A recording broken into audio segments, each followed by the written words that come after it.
Hello, my name is Glenn Procopio and I am the lead care pastor and senior adults pastor here at Victory, and I am so excited to share that at long last we will begin live COVID-safe chapel services beginning Friday, September 11th at 9:30 a.m. in the Light of Lights Chapel. There we have great music with hymns and familiar favorites, plus great preaching and teaching, and it's a lot of fun too. We'll also be live streaming our chapel services on our Facebook and YouTube pages for those not able to attend in person. And you baby boomers out there, this is a great time for you to begin attending chapel. We can't wait to see all of you there. Hey student church and parents, my name is Pastor Mark. I'm the youth pastor here at Victory. I just wanted to let you know that we are back every single Wednesday night at 6:30 p.m. in the FLC. We will be meeting live and we have created a complete and safe environment, a clean environment for you to come and worship and experience Jesus. But maybe you say, I don't feel comfortable yet. I'm a student, I don't feel comfortable, or you're a parent, you don't feel comfortable sending your student. We will continue to be live streaming all of our services on our YouTube page. And so we just wanted to let you know we're back and we cannot wait to see you Wednesday nights at 6:30. Hey, I'm Matt Cruz. I'm the college and young adults pastor here at Victory Church. Our college and young adults ministry is for 18 to 28-year-olds who are looking to connect with their peers here at Victory Church. Our services are happening every other Sunday night in the cafe at the North Campus. We hope to connect with you at our services, our weekly small groups, and our events. Hope to see you there. Hi, I'm John McLennan, lead children's pastor here at Victory Church, and here's some kids updates.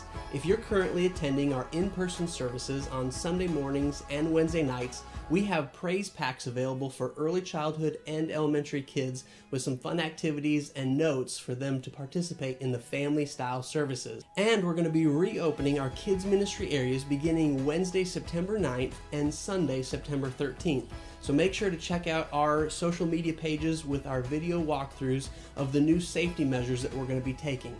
And we're also going to continue all of our online content for those that are not yet comfortable meeting in person. So check out all the links to our kids ministry materials online at victorylakeland.org/live. My name is Craig Butler, Small Groups and Discipleship Pastor right here at Victory Church. We are very excited about relaunching our Victory Life classes and support groups at the North Campus on Wednesday, September 9th.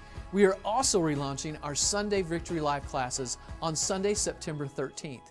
For a complete list of our Wednesday evening classes and support groups and Sunday classes, go to victorylakeland.org to view and sign up. You can also sign up for class by texting CLASS to 863-400-1226. Have a great day. Good morning. I'm Pastor Matt, and I'm the young adults pastor here at Victory Church. Victory College and Young Adults is a community of 18 to 28-year-olds that are learning to grow in Christ and build healthy relationships in our lives. Through our services, small groups, and events, you'll find an atmosphere of acceptance and love that'll also challenge you to grow spiritually. We offer a variety of small groups that connect weekly so you can find a safe place to build friendships and grow together. There are services at the North Campus every other Sunday evening that focus on worship, having fun, and learning together. In fact, we're having a service tonight at 6:30 p.m. in the Family Life Center at the North Campus. Join us for a night of community, worship, and the Word. Bring a mask and bring a friend. And in just a few moments, Pastor will have a message about what it means to be a disciple of Jesus in the last Sunday of the series Identity Crisis, where we've been learning our true identity in God and what it means for how we live. As we've been learning, when you know who you are, you'll know what to do. If you know someone who could use some encouragement today, text and invite them to watch with you. And if you're new to Victory, we'd love to be able to keep you updated on what's happening. Simply text the word CONNECT to 863-400-1226. Or if you're watching online, type the word NEW in the chat area. And remember that our team is here for you. If you need prayer or assistance, simply text the word ASSIST to 863-400-1226. Or click on the Need Prayer button on our website or call the church office. Service will begin soon, so let's get ready for worship before Pastor brings today's message.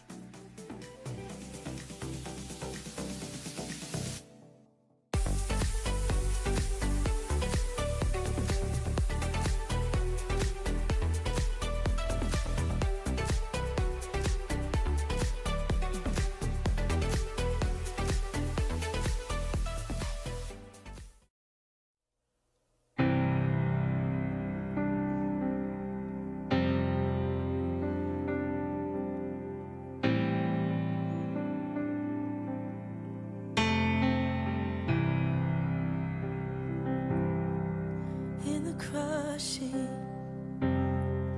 in the pressing, you are making me wine.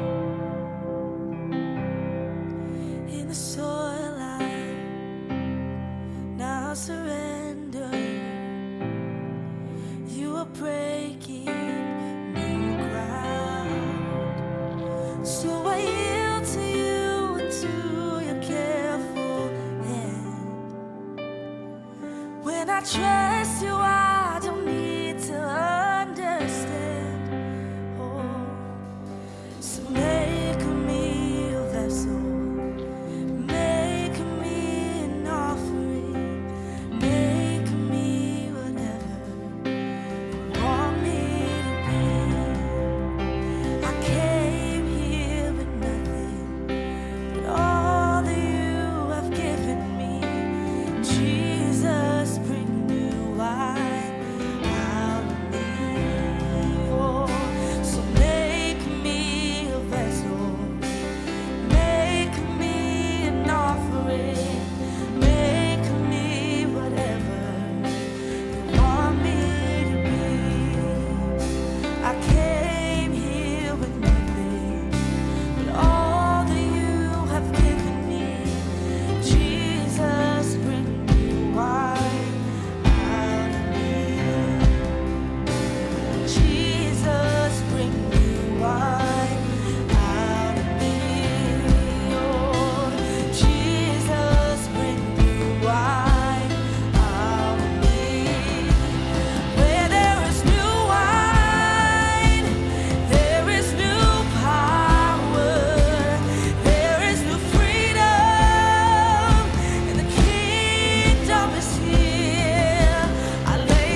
I wanna be tried by fire, purified.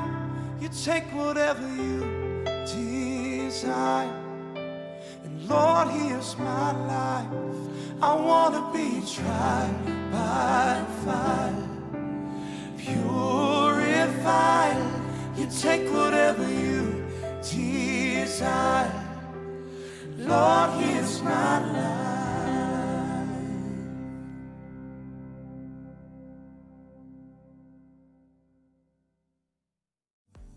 Wow, what an incredible song we just heard. Good morning, South Campus. I'm Craig, Small Groups and Discipleship Pastor. If you're new to the South Campus, we'd love to be able to keep you updated on what's happening. Simply text the word CONNECT and choose South Campus to 863-400-1226. Or if you're watching online, type the word NEW in the chat area. This is the first step in getting connected to the South Campus. We are very excited about relaunching our Victory Life classes at the North Campus on Wednesday, September 9th. For a complete list of our Wednesday evening classes and support groups, go to victorylakeland.org to sign up. You can also sign up for a class by texting CLASS to 863-400-1226. In addition to our classes and support groups relaunching on September 9th, don't forget Royal Rangers and Girls Ministry will be kicking off as well. You can also get plugged into Victory Student Church for those students wanting to connect to our student ministry.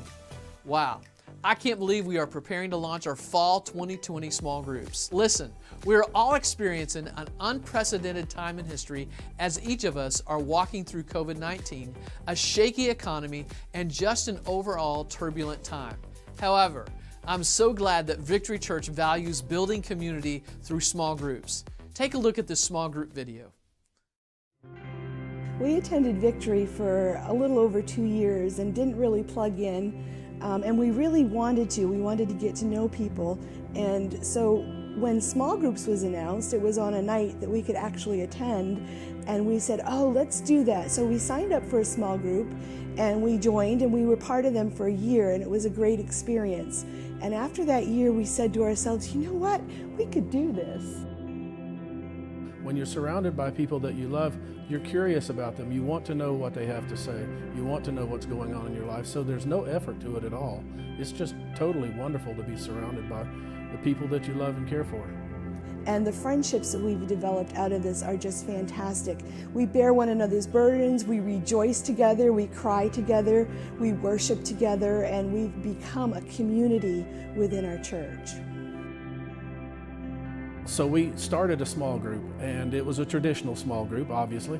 And then in January, COVID-19 came along, and we had to quit meeting. And after a few weeks, we were really feeling disconnected. And then we found out about Zoom, and we were able to reconnect virtually, and it was so much better than not meeting at all. We were feeling so disconnected. We have a demographic within our group of strong, mature Christians who've known the Lord for a long time. And so we assigned each one of them a week to do a devotional on Zoom. And they presented the Word of God, and we got to hear their heart and what the Lord was speaking to them about. And that was a really positive thing that we took back from the virtual group meeting. If you're thinking about becoming a small group leader, I want to tell you that looking back where we were 5 or 6 years ago, just attending church and not being connected, and looking at where we are today with being small group leaders, I would not trade this for the world. The benefits of this have been amazing. The new families, the new friends, the benefits so outweigh anything that you have to do to accomplish it. Well, I'm Jim, and this is Doreen Royal. We're small group leaders of the Royal Small Group. Thanks, Jim and Doreen, for leading your small group so faithfully. I believe our Victory Church family needs to experience what it means to live in community, now more than ever. I'm asking each of you to step up and lead a small group beginning the week of September 13th. Let me give you a few different ways to lead a small group. I'm convinced one of the ways presented will fit your comfort level this fall. First, you could open your home as a traditional in-person small group if you feel safe. We will have some special COVID-19 guidelines and safety tips, but you're still able to meet face-to-face. Second, You can lead a virtual small group through Zoom or Facebook Room or Facebook Live or any platform you're familiar with navigating. I know it may seem a little overwhelming with this new technology, but we are committed to providing the best training videos for each platform. Our goal is to make you feel equipped and enabled to lead a small group. Plus, we are always available to help you through the process. Third, you could simply call, text, or email in order to connect with your small group. Many of our existing small group leaders have continued to stay connected over the past 5 months through texting or making a quick phone call. I need your help so people can experience faith, family, and fun at Victory Church. Now more than ever, people are starving for connections. So how are you going to lead your small group this fall? Well, here's your next step.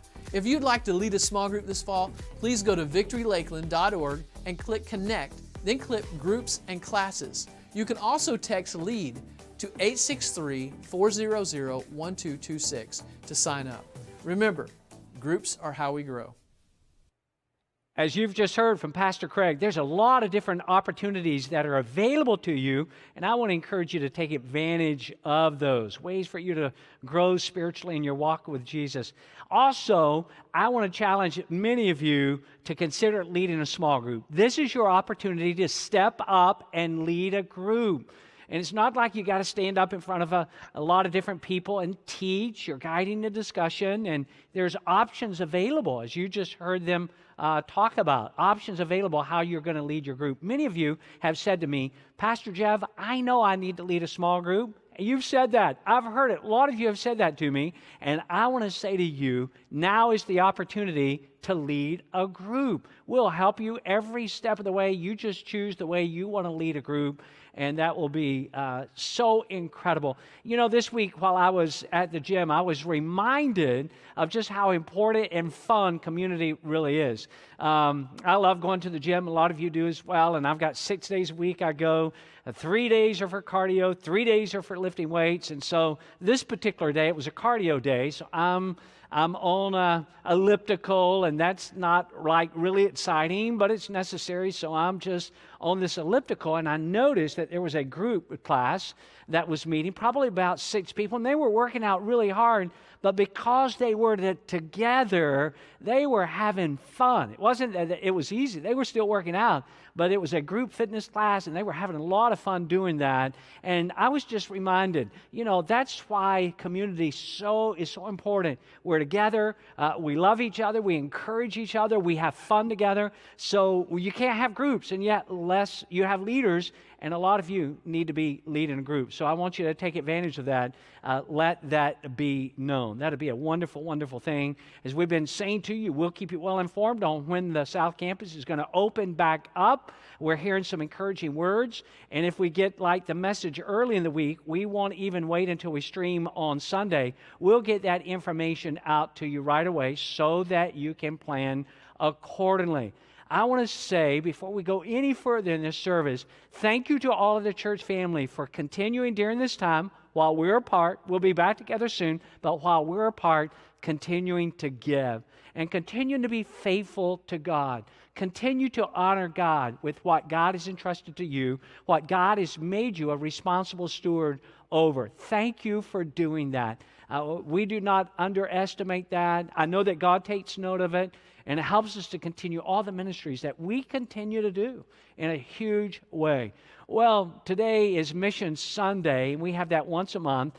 And so I want to thank you, those of you that support missions as well. Many of you are like us. We write that into our budget. It's just one of the things that we do, like paying the mortgage and paying for insurance. We support missionaries every single month.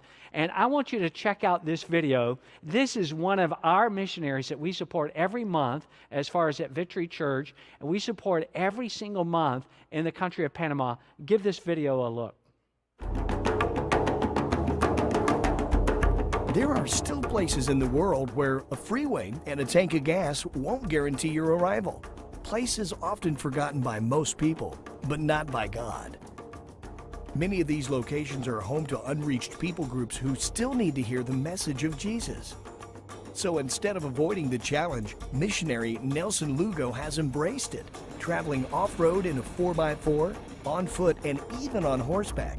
He does whatever it takes to reach the forgotten tribes of Panama. We have about 5 to 7 different indigenous groups here in Panama. Most of them are spread out over a wide region. They pretty much live off of the land. They lack a lot of resources. It's very difficult because of the terrain. And so I think, one of the challenges for us is the journey, making it out here to these places.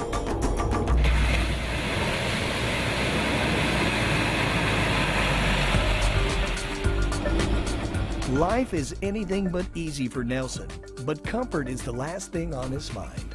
Primarily, the most important reason why we come out here is to share the gospel of Jesus Christ. Of course, most people would never, take the time of day to come out and visit them. So, that's the primary reason why we're out here, is to share Jesus Christ. After arriving in this mountainous region of Panama, Nelson quickly became aware of the need for a permanent church building. I came to just preach a sermon to what I thought were just a few Indians, and when evening fell, I saw a trail of lights coming up the mountains, and there were literally hundreds of Indians that were coming to hear the gospel of Jesus Christ. And what touched my heart more than anything was there was no physical building. So Nelson oversaw the building of a new church in Cockroach Creek, a small village of indigenous farmers in a remote area of the country. Soon after completion, people began to make life-changing decisions for Christ. My life before Christ, I was in the world. I didn't know Christ before. So when God healed a member of my family, I started looking toward the things of God. Now the church is here, and I'm so happy. It's night and day. What happens when Christ comes into someone's life, when they have to wake up in the morning and they have to face life and face their challenges. Having the power of the Spirit in their life is so vital for them and so important for them. And the response and the change that takes place when Jesus really becomes Lord and Savior of their life is amazing. Isn't that exciting? The difference that is being made for Christ in the country of Panama. Many exciting things are happening. Thank you for making that a reality for people that you'll never even meet. Well, if you're giving today, and I hope that you are, whether it's your tithe or your missions gift or development or all, if you give it all at once, a lot of you have figured out already how to give online. And you can see that on the screen, how you can give online, or maybe you text to give, or maybe you mail your tithe you're giving in to the Griffin Road campus. Thank you for your generosity. Thank you for being faithful. And I know that God is going to bless you in return. Hey, one more song, and then we're getting right into this week's message.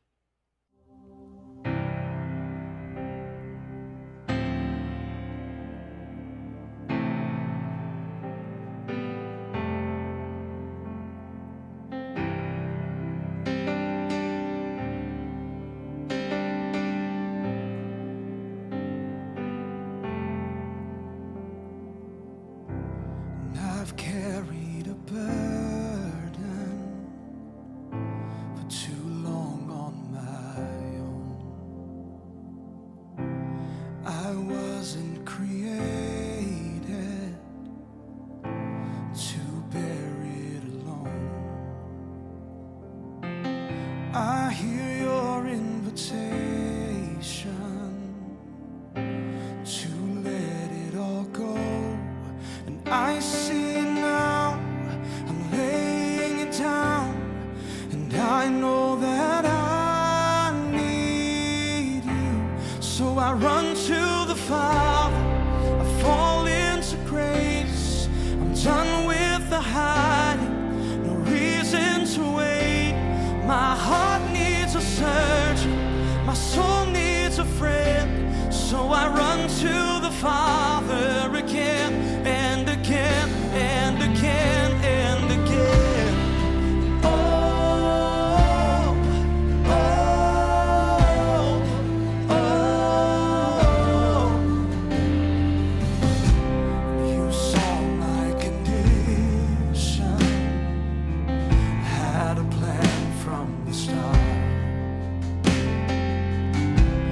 Your son for redemption.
Full of grace and mercy. Yes, you are.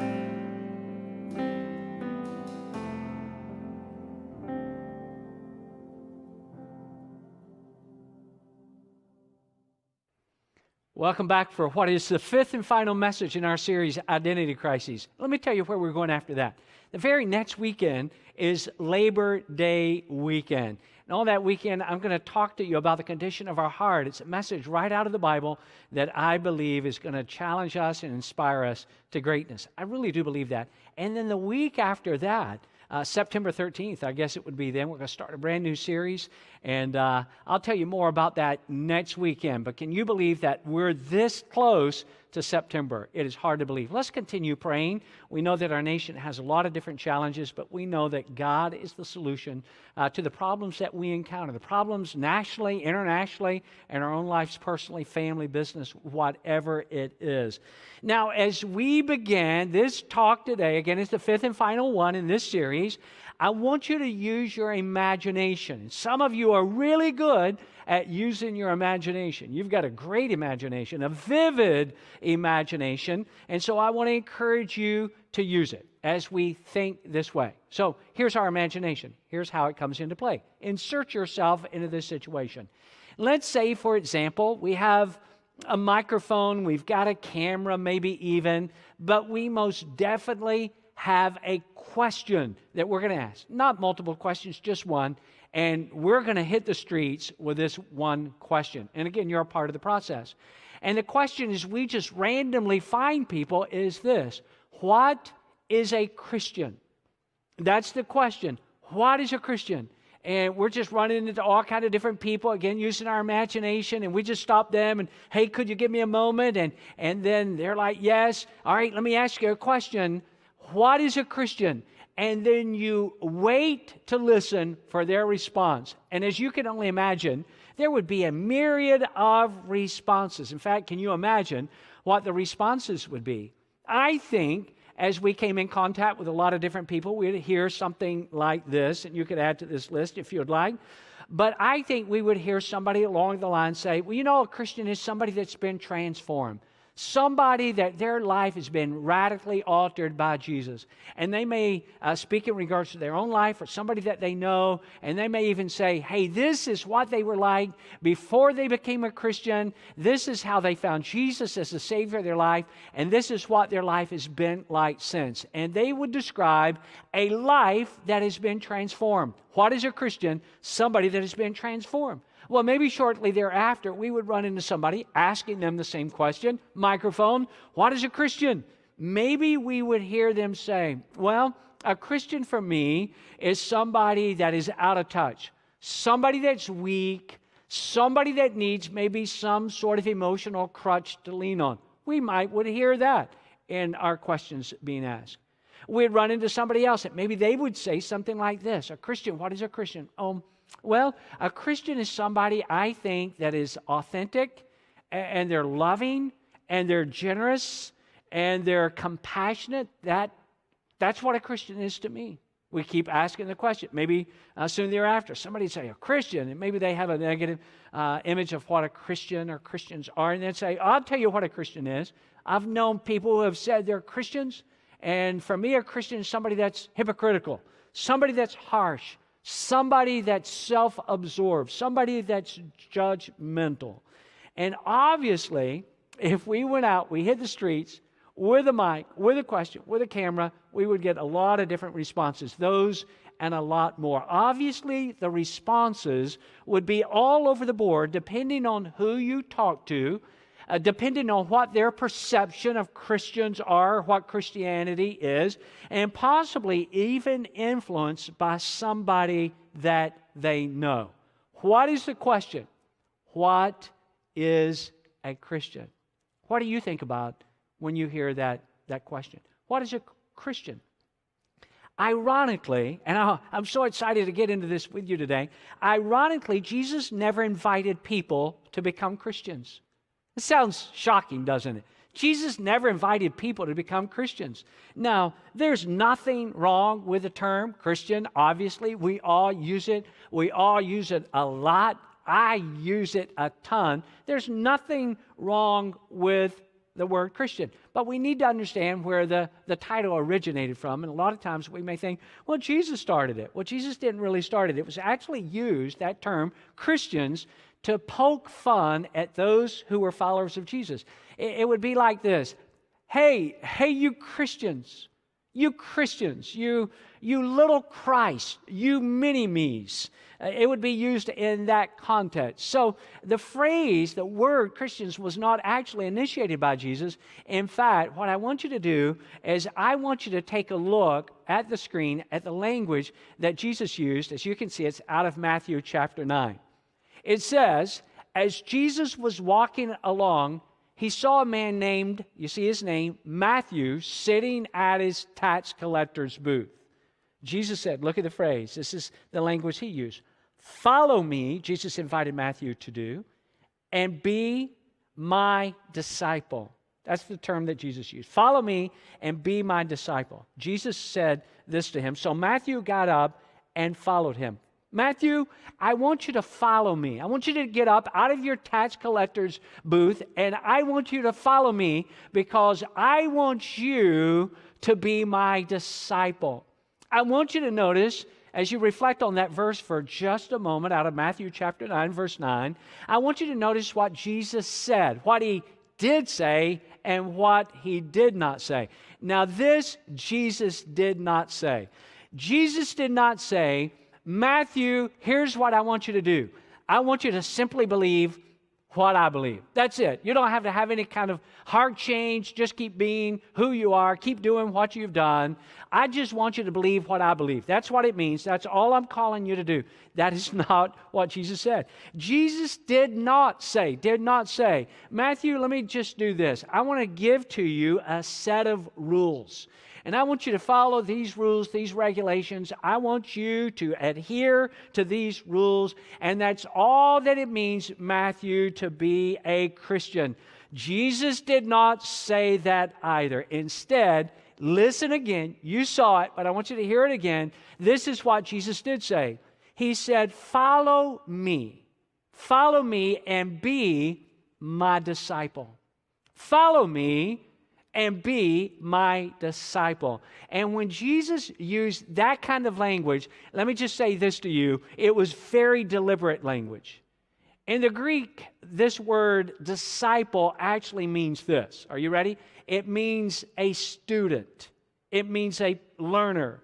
It means a pupil. It means somebody that is following Jesus and learning from Jesus. And Jesus was saying to them, all that time ago, 2,000 years ago, the same thing that he's saying to you and to me today, and that it is this. Jesus was saying to them, here's what I want you to do. Matthew and many others that he called to follow him, to be his disciples. I want you to live like I live. I want you to do what you see me doing, and I want you to love the way that you see me loving others. Let me say that again, because that's exactly what Jesus is calling you and I to do today. That is not changed in hundreds and hundreds of years throughout history. Jesus is saying, follow me, be my disciple, live like I live, do what I did, love like I love. And when you and I, and we've been talking about this throughout this series, when you and I know who we are, then we will know what to do. If we know who we are, we will know what to do. Who are we? And it's what we're talking about today, and I'm so glad you're a part of this. We are His disciples. We are His disciples. In this day, in this hour, in this span of time, it's exactly what Jesus is calling you and I to do. To live the way that Jesus lived His life. To do the things that Jesus went about doing, and to love in a way that Jesus loved. Obviously, He was perfect in all of these. And we can't be perfect in them, but you and I can give to Jesus our very, very best. And I want to talk about in the next few moments a couple of ideas surrounding this matter of being his disciple. What does that mean to you and to me today? And I just want to be real practical. Maybe you want to write this down somewhere. What does it mean to you and me today? First of all, as his disciples, we're going to do this. We're going to find a need and we're going to meet that need. Let me say it again. I want us to be clear. As his disciples, we're his students, we're his pupils, we're his learners. We do what Jesus did. We live like Jesus lived. We love like Jesus loved. And here's what we do. We find a need and we meet that need. And Jesus gives to us a great example of that in Luke chapter 10. I'm going to go to a couple of verses here in just a moment. But to set it up, I want you to remember the story. Some of you have read it many times. Some of you have not yet read it. I would encourage you right after this service to go and read. Luke chapter 10 is a story about a guy that is traveling. And in his travels, he's walking down this road, and out of nowhere, he is attacked, he is beaten, he is robbed, and he's left for dead. He's beaten without mercy. He's robbed of what he had. He's left to die. And Jesus in this account, this story, talks about three different people that walks by. Jesus said, as this guy's laying there, left for dead, having been beaten and robbed, first person to come in close proximity to him is a priest. And what does Jesus say about the priest in response to this guy who had a need? Jesus said this priest actually passed by on the other side. He's like, sees a need here, and he crosses over to the other side of the road. He sees the need, but he doesn't see the need. And Jesus used the example of a priest. In our modern context, would say it would be like a pastor. It would be like somebody like me who's a pastor and would say, oh, there's somebody in great need, but and just walk over to the other side of the road. Jesus said that's what the priest did.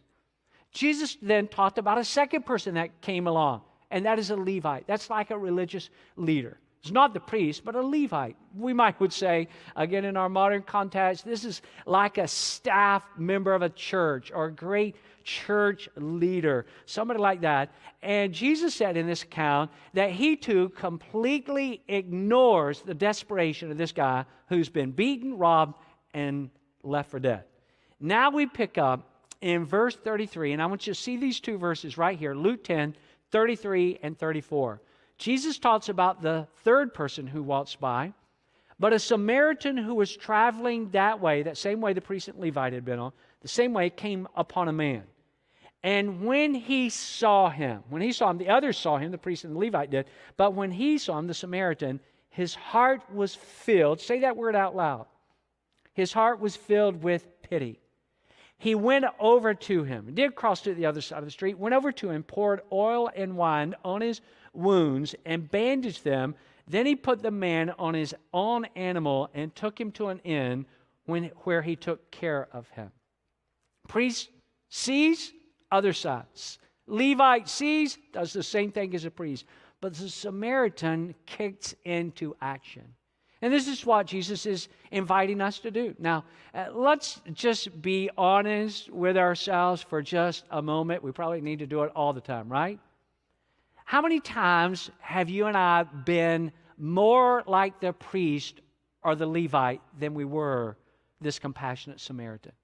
It's painful to even think about, because if you're like me, and oh boy, I have not always done this well. A lot of times I have, thankfully, but a lot of times I've messed this up. There have been times when I needed to be more like the compassionate Samaritan, but sad to say, maybe I was more like the priest or the Levite. Perhaps that has been true for you. Maybe you've even acquired a skill that I'm embarrassed to tell you that I've have acquired over time. And again, I shake myself because I don't want to stay immersed in that, and God helps me not to. But there have been times, have you ever done something like this, when you had the skill to when you really saw something but you didn't see it? You could see it plain as day, but you pretended that you did not see it, because if you were to be caught seeing it, there'd be a greater obligation to find that need and to meet that need. I can remember this has been a few years back. And again, sometimes I've got this really, really right, and sometimes, regrettably, I've got it wrong. Even in the times when I have gotten it right, there have been, maybe I started out in a wrong way. And I'll just give you one example. This time I got it right, but it wasn't headed that way. I was actually working on a message in my office. And I'd gone past the lunch hour, and I was getting more and more hungry. I really didn't have a lot of time to run out, but I'm like, here's what I'll do. I'll get in my car, I'll run out, I'll get a quick lunch. That'll sort of energize me. I'll come back and resume working on this message on compassion.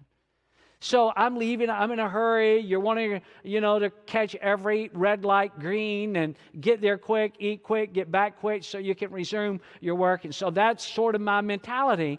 And I just get a little ways out of the church parking lot, and I see it's not a major accident. It's just a one-car little fender bender. Nobody's hurt. I can see that. But there's an older lady. She's out of the car. Minor accident, one car. But she's walking around the car, and I can see that she seems to be disturbed by that. And again, I'm just thinking, I'm in such a hurry. I don't have time for this. I've got to eat and get back so I can work on my message on compassion. And, even as I'm thinking that way, I'm like, Jeff, you can't do that. I had and I'd pass by, and I'm like, I was just so in torment in my own soul. I'm like, I can't do that. And I turned my car around, and I went back. So I passed, and I quickly turned around because I knew that's what Jesus wanted me to do, to help this lady in need. Although she wasn't hurt, she was bothered. You could see it emotionally. So I got out of the car, walked up to her, checked on her. How is she? What can I do for her? And this is what she said. She looked at me and she said, Pastor Jeff, thank you for turning around to help me. I almost missed it. When I left, having made sure she was okay, she had said, thank you, Pastor Jeff. I'm like, thank you, Jesus. Could you imagine? Had I kept driving, somebody that knew, I think, went to the church and did just drive by because I had to hurry and get back to work on a message on compassion. I've got it wrong a lot of times. Perhaps you have as well. I've got it right a lot of times. Hopefully, I've got it right a whole lot more than I've got it wrong. But as a disciple, a pupil, a student, a learner of Jesus, this is what He asks us to do. To live like He lived, and to do what He did, and to love the way that He loved. And that involves us as disciples. If we're His disciple, and if we're in Christ, we know who we are. And because we know who we are, we know what we ought to do. And what we ought to do is followers and disciples of Jesus, learners of Jesus, followers of Jesus. We find a need, and we meet that need. That's what He calls us to do. That's what He asks us to do. I love what Jesus said about this in Matthew chapter 10. I want you to see it right here on the screen. This is so good. And if you give even a cup of cold water to one of the least of my followers, you will surely be rewarded. I want you to stop there for just a moment, because we think, unless it's some big, major thing that we're doing for somebody, why even bother? Jesus said we ought to be bothered by it. And if you give even a cup of cold water, something small, to somebody that needs it, to one of the least of my followers, you're surely going to be rewarded for that.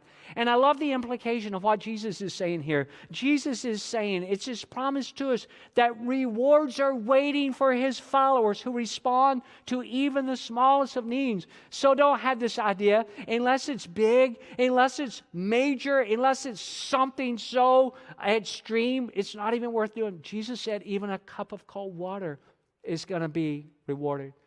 So what do Jesus' disciples do?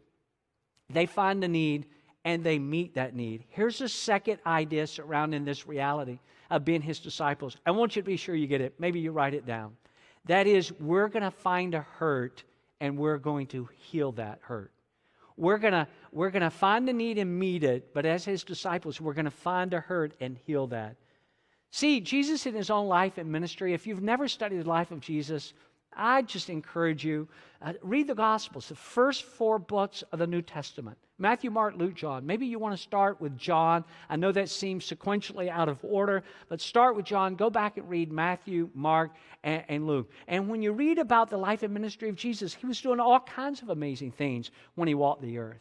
You're going to read stories about how that he opened blind eyes, or reread stories if you've read it before. You're going to read stories about how people who could not walk, he caused the lame to walk, how he healed bodies, how he raised even the dead. Jesus did all these amazing things.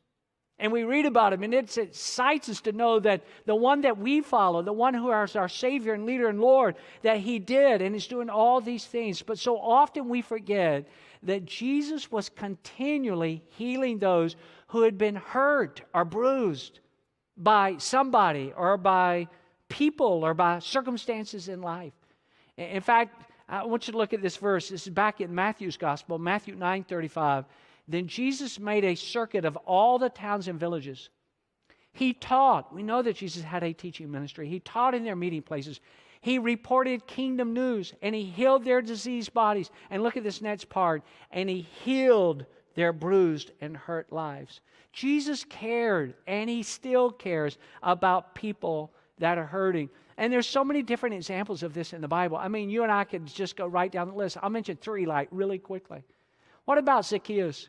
Zacchaeus, who was hated. Everybody hated Zacchaeus. It was just the way that he conducted business, and he didn't do that ethically. And there was good reason that a lot of people were mad at him, but he was intrigued by Jesus. He had heard about Jesus, and he hears that Jesus is coming to the town where he's at, and he's a guy, that is short in stature. Me personally, I don't know anything about that, being 6'5". The way that I am, it's hard to tell that on camera. Well, maybe not. Maybe I'm not. Well, he was short in stature, and he climbed up in the tree because he wanted to see Jesus. You probably sang that song before if you were a kid growing up in church in Sunday school. Well, here's the reality. He was hated vehemently by people in the community because a lot of them had actually been ripped off by Zacchaeus. And Jesus spots him in the tree, and he says, hey, come down. I'm going to your house. And man, you just think so many people are upset and angry with Jesus. Don't they know the kind of person? Why would Jesus go to his house? Well, as you know, you read the story of Zacchaeus, you know that he has a transformational moment. He has a power encounter with Jesus that will forever change his life. But Jesus knew that he was hurting because Zacchaeus, he was self-aware, I believe. He knew that there was a lot of people that didn't like him. What about the woman caught in adultery? Can you imagine the shame and regret and remorse as she's, it's unthinkable how that she's drugged and there's all these people standing around and everybody's been judgmental and everybody's pretending that they're something important, and here she is. I've always wondered in the story, where's the man? Because she was said she was caught in adultery. But we just read of this woman, and they dragged this woman to Jesus, and again, humiliation and shame, embarrassment, all of that. And they're standing around, they're testing Jesus. They wanted to be stoned to death. Well, Jesus reached out to her, and Jesus doesn't ignore what had happened, but Jesus just said, hey, where are your accusers? Because Jesus said something like this. He said, you who are without sin, you be the first one to throw a stone. If you're so great and so perfect and so wonderful, your life is spotless, then you be the first one. And they all dropped their stones and walked away, and Jesus looked at her because Jesus felt for her. He saw a hurt that she had in her life, and Jesus wanted to heal that hurt. And he said, neither do I condemn you. Go and sin no more. What about the lady and all the anger that was leveled against the lady who came to Jesus? And Jesus is reclining, getting ready. He's hanging out with some of his friends. And she comes over to where Jesus is at. And she takes a very costly container of perfume. And she pours it over Jesus' feet to anoint him, actually, for his burial that was to come. But yet so many people got mad and they're angry. And they're letting it be known. Couldn't this money be sold? This perfume be sold and the money given to the poor. And Jesus knew what was actually in their hearts, and he spoke to it. But his heart went out to this lady because right there on the spot, she's being ridiculed. She's being criticized. And Jesus always went about, I love this verse in the Bible that says Jesus went about doing good. And happy to tell you that Jesus is still doing that today. Jesus is still going about and doing good. If you happen to be hurting in your own life these days, and maybe you are, I want you to be fully aware that Jesus knows exactly what you're going through. Maybe right now you're a person, you're watching this right now, and you're just saying, you know what, Jeff, I am so lonely. I'm just lonely. Can I tell you Jesus knows about it? Maybe you feel guilty. Maybe you feel like you're rejected because somebody's walked away from you. Maybe you've been ridiculed, much like this lady who poured this expensive perfume over the feet of Jesus. Maybe you feel helpless. Maybe you feel abandoned. Maybe you feel fear in your life. Maybe you're going through a time of grief. Maybe you're hurting. Maybe you're depressed. And you're wondering, does Jesus know? And I'm happy to tell you right here and right now, if you're hurting, if you've got a hurt in your life, Jesus knows about it, and He cares about it, and He loves you, and He's able to heal that. And as His disciples, what do we do? As a follower of Jesus, a disciple, then we ask God to show us our hurt, and we heal that hurt. And you know what? If we're serious with Jesus, if we just say, here, Jesus, this is what I want you to do. Help me to see hurts around me and to heal those hurts. It will not take you very long, because continually and in close proximity to you, people are hurting all the time. A writer by the name of Shane Wheeler has actually written this. You can befriend your neighbor who's just been diagnosed with cancer. You can listen to your coworker who is going through a divorce, or, and I thought this was humorous, or you can patiently love your teenager and hope for his or her eventual return to the human race. There's hurts, and you and I can find a hurt, and we can heal that. And those are just the tip of the iceberg, because we're constantly around people who are hurting. And when you know who you are, you will do what you ought to do. When you know you're a disciple, you will do what a disciple does. You will find a need and you will meet it. You will find a hurt and you will heal that. Who are you?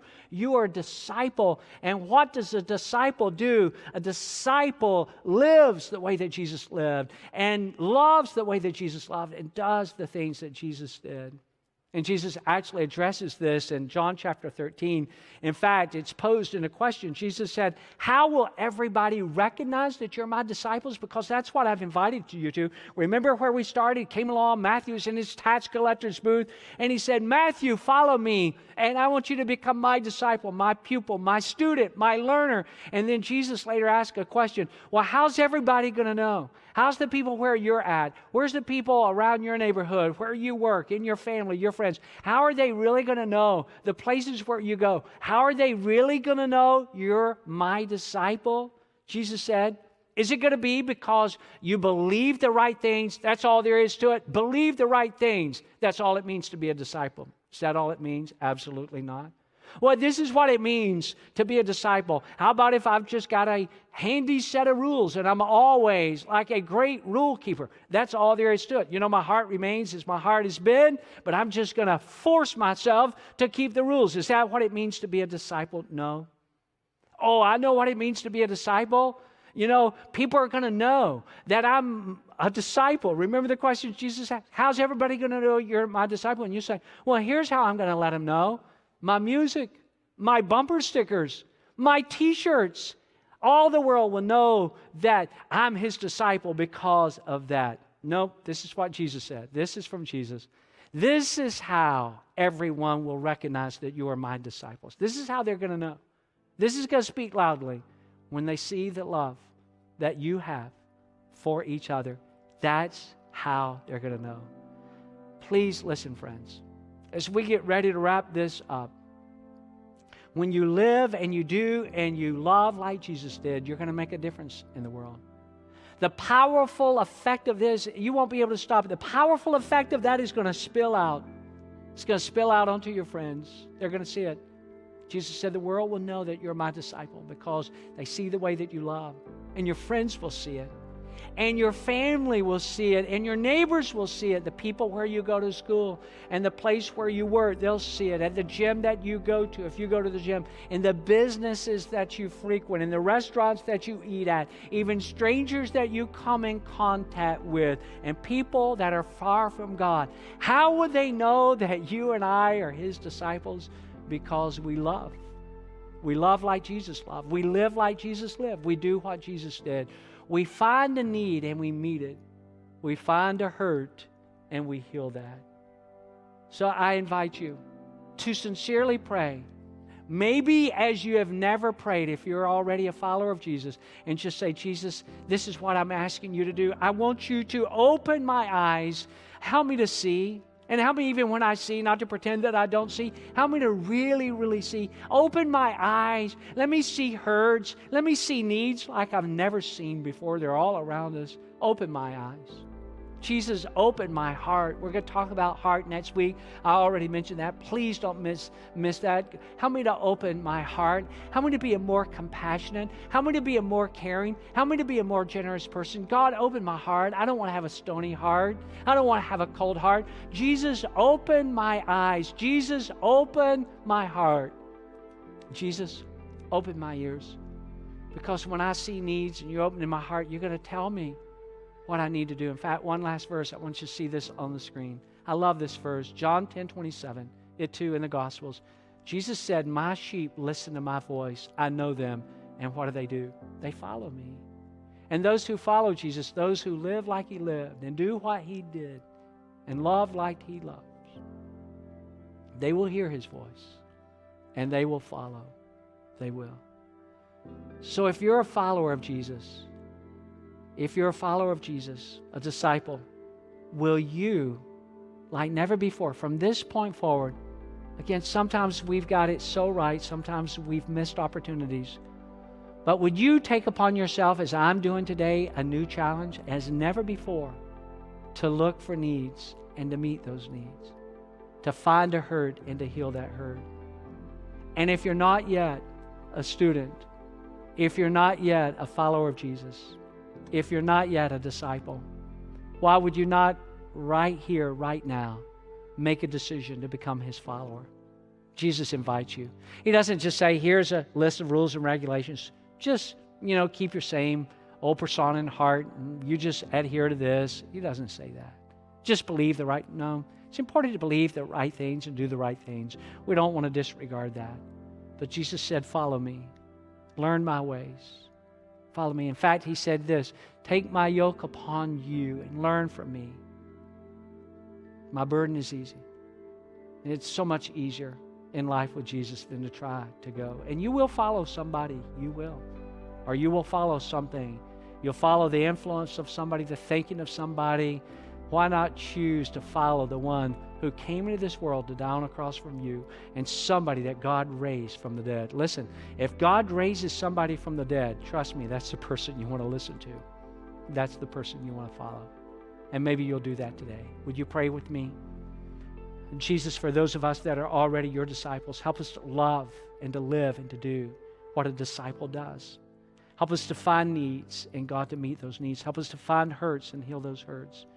And I pray for my friends that are watching today, God, they're not yet a disciple, they're not yet a follower, that today they will just say, Jesus, I want to follow you. I'm following something already. They're already following something. Why would I not follow you, the one who died on the cross for my sins? Why would I not follow you, the one who rose from the dead, the only one who ever has or ever will? Jesus, I give my life to you. I want to be your student. I want to be your follower. I want to live the way you lived and do what you did. Love like you. God, you can change me. You can transform my life by your Spirit and by your power. And I ask you to do that today. In Jesus' name, amen. Well, if you prayed that prayer with me, would you let me know?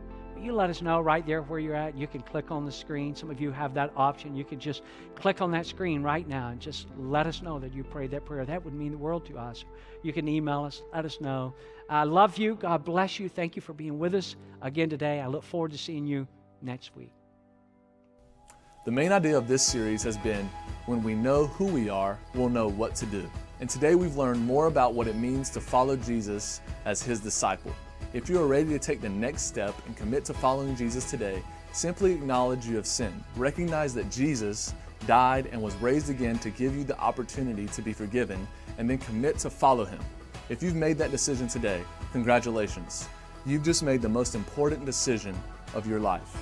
Take a moment to post a comment online or send a quick text to 863-400-1226 and let us know how we can celebrate with you and help you through the next steps in your faith journey. Before you go today, set a reminder to join us in person or online this Wednesday evening at 6:30 p.m. at Victory's North Campus for the midweek service. Have a great day.